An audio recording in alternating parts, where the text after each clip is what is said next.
अंजनी माँ तेरा लल्ला तू बड़ा मतवाला, जिसको दर्शन मिले वो भक्त है किस्मत वाला,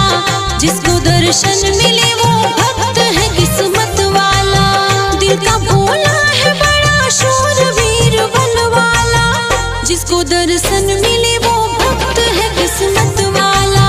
जिसको दर्शन